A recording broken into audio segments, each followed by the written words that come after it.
이 일은 제가 초등학교 4학년, 그러니까 지금으로부터 17년 전의 일입니다. 그 당시 저희 집은 갑작스럽게 나빠진 집안 사정으로 인해 원래 살고 있었던 좋은 아파트를 떠나 어느 조용한 동네로 이사를 가게 되었죠. 이사를 가게 된 곳은 2층으로 이루어진 연립주택이 길게 늘어선 한 주택가였습니다. 건물들은 오래되어 하나같이 낡았고 집 내부의 일부분은 시뻘건 벽돌을 대충 쌓아 올린 듯 우중충한 분위기를 내뿜고 있었죠. 조금 풀이 죽어있던 저는 한 가지 희망을 발견했습니다. 집 뒤편에 15평 정도의 자그마한 마당을 발견했던 것이죠. 앞뒤로 높은 아파트가 늘어져 있어 답답했던 예전 집과는 달리 나만의 공간이 생겼다는 생각에 마냥 즐거워하며 마당과 바로 붙어있는 방을 독차지하게 되었습니다. 그때까지는 미처 깨닫지 못했습니다. 그 방이 나에게 처음이자 마지막 최고의 공포로 다가올 것이란 걸 말이죠. 사건은 이 집에 이사 오고 나서 일주일 정도 지난 뒤에 일어났습니다. 늦은 밤, 잠을 자기 위해 침대에 누운 저는 아직까지 가시지 않은 새 방에 대한 뿌듯함을 만끽하고 있었습니다. 하지만 다음날 아침 일찍 학교 갈 생각에 전 억지로 잠에 들기로 했죠. 그런데 이상하게도 그날따라 쉽사리 잠에 들지 못했습니다. 억지로 자려고 눈을 찔끔 감으면 눈꺼풀이 파르르 떨리며 결국 편안하게 감고 있을 수가 없더군요. 그때였습니다.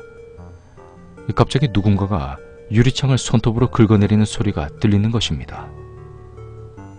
그 소리는 침대에 누워 발쪽을 바라보면 바로 보이는 마당으로 직결되는 커다란 유리문 쪽에서 들려왔고 전 놀란 마음에 너무나도 가볍게 떠진 말똥말똥한 눈으로 그 유리문 쪽을 바라보았죠.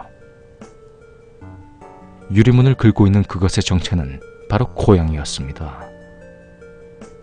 마당에 켜져 있었던 작은 가로등 뱀 때문에 유리창에 그 고양이의 실루엣을 볼 수가 있었는데 그 고양이의 실루엣은 집 안으로 들어오려 안간힘을 다해 유리문을 긁고 있는 것입니다. 그때 문득 이런 생각이 들었습니다. 우리가 이사 오기 전에 오랫동안 비어 있었던 이 집이 저 고양이들의 보금자리였을지도 모른다고 말이죠. 그래도 문이 열리지 않자 실망한 듯한 그 고양이의 실루엣은 점점 유리창에서 멀어져 갔고 그렇게 사라지는 듯 했습니다. 전 놀란 마음을 가다듬으며 다시 잠을 청하려 옆으로 누워 눈을 감았고 그렇게 한동안 정적이 흐르며 그렇게 5분 정도 흘렀을까? 그때 갑자기 뒷목에서 서늘한 기운이 느껴졌습니다.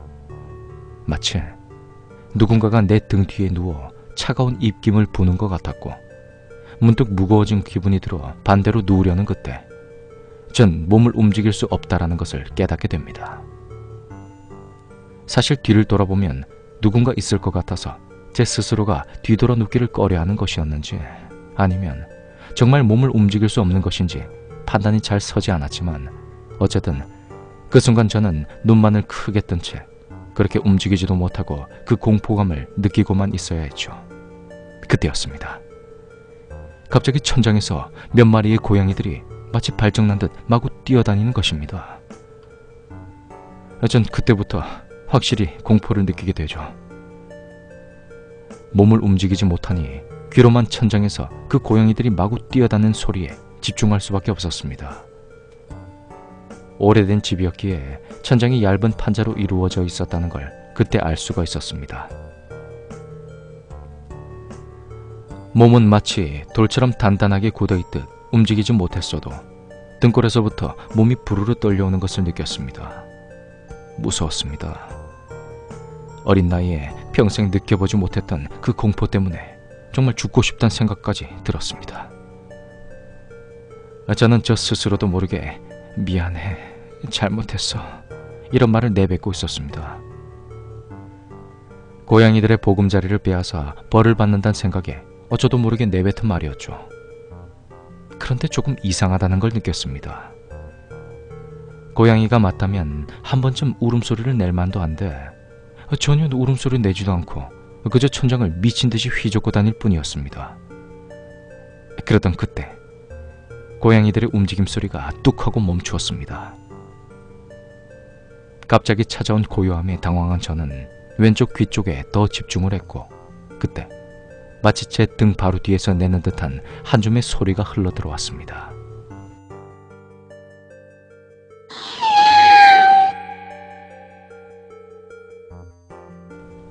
그렇게 계속되던 공포 속에서 고양이들의 존재감은 서서히 사라져갔고, 고양이들이 완전히 사라지고 난 뒤에도 전 제발 이 기나긴 밤이 지나고 해가 떴으면 좋겠다는 간절한 마음으로 이불 속을 헤맸습니다.